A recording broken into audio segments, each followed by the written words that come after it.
daming mga ahas. Di ko din alam ang hirap makaiwas.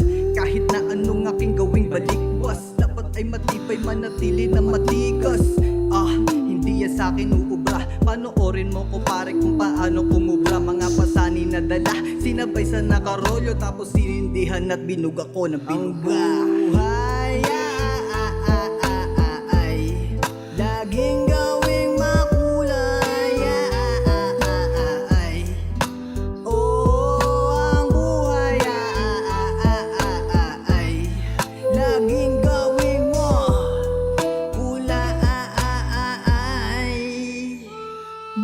Buka naman natin sukutin mga sapatos ng mga tropa doon at tila ba ng paos. Mga tahimik na sumasabay na lang sa agos, at laging sigawi kailan ba ito matatapos. Kita mo naman ang dami na nilang panggap. Kala mo mga santo na tila ba nagkaharap. Ang ayos kaharap, pagtalikod ka agad. Tila ba mga sawa na pagtuklaw ay babakat.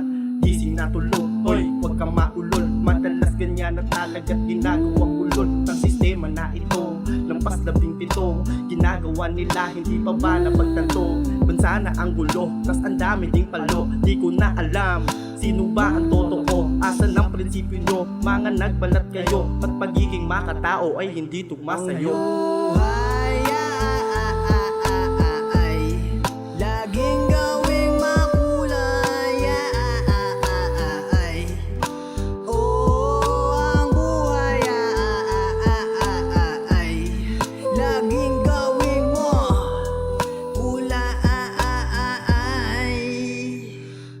Magmasid at makiramdam sa mga taong palihim na nakaabang, na ika'y magkamali at sa malamang ikaw pa rin ang masama at nagpinilang. Matagal na panahon ko na itong daladala, nasanay sa bulong at paninira ng iba. Mga klase ng taong mahilig na mangumpara, kaya maging mapanuri na di ka magmukhang tanga.